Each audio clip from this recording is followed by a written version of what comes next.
Quando a gente conseguir atingir esses pontos que a comunidade europeia e os Estados Unidos determinaram como diretrizes para abrir o comércio, eu vou ficar extremamente feliz, vou ser o primeiro a comemorar e sair para o comércio. E se a gente não atingir? Ah, Caio, que pergunta difícil.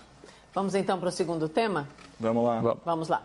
O nosso segundo tema do grande debate de hoje é o uso do dinheiro do fundo eleitoral para combater a pandemia.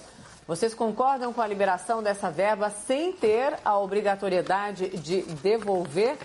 Começo com você, Caio. Óbvio que sim, né? Bom, no nosso primeiro debate, o doutor Augusto marcou posição dizendo que os 3 bilhões do fundo partidário e do fundo eleitoral não fariam, abre aspas, nem cócegas no combate à pandemia da Covid-19. Mais tarde, eu tive a oportunidade, de contestar essa colocação infeliz com fatos e números, mostrando ao espectador da CNN Brasil o que poderia ser feito com essa verba bilionária. Então, de novo, montagem de mais de 22 mil leitos de UTI, aquisição de 5 milhões de testes de coronavírus, falamos em testagem aqui, compra de 30 mil respiradores e ao menos 1 bilhão de máscaras cirúrgicas ou a fabricação de dezenas e dezenas de milhões delas. Vamos lá.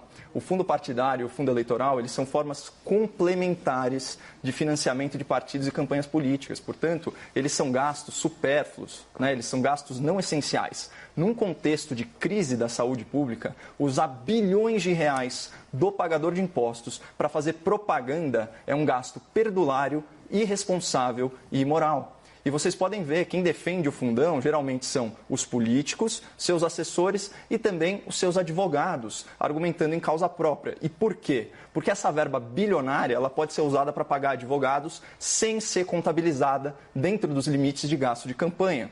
Claro que isso é um convite ao Caixa 2 e ao superfaturamento de serviços advocatícios. Por isso nós vemos tantos engravatados dispostos a passar vergonha publicamente defendendo o fundão eleitoral em plena pandemia. Mas voltando a falar aí do nosso sistema de saúde, percebam que a escassez de leitos hospitalares, a ausência de testes em massa e a falta de equipamentos médicos são justamente o nosso calcanhar de Aquiles, nosso ponto fraco no combate à pandemia.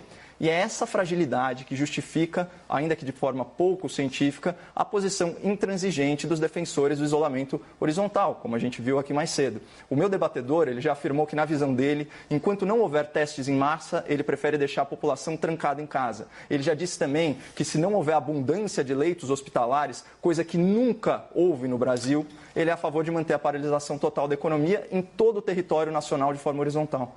Independentemente do mérito, a gente já discutiu isso, a consequência lógica dessa postura radical é uma só. Nós precisamos fazer de tudo, usar todos os recursos possíveis para montar esses leitos e adquirir esses equipamentos e fazer esses testes. E burocraticamente isso não é tão difícil, eu já disse isso aqui, o estado de calamidade pública está decretado, todos esses gastos têm natureza essencial e urgente, eles dispensam até licitação. Agora, percebam a contradição entre as palavras e as atitudes de figuras como o presidente da Câmara. Ontem, em entrevista exclusiva aqui à CNN, ele prestou solidariedade às vítimas e disse que salvar vidas é a sua prioridade. Mas, no começo do mês, ele barrou a votação do destaque que destinaria os 3 bilhões para o combate à pandemia. Que solidariedade é essa? Que prioridade é essa? E pior, o deputado fez isso de forma autoritária, irregular, atropelou o regimento da Câmara, foi acusado em plenário de estabelecer uma ditadura e por aí vai. Aí ele vem na CNN com a maior desfaçatez dizer que, abre aspas, no sistema democrático, ninguém é dono da verdade absoluta. Isso é uma democracia.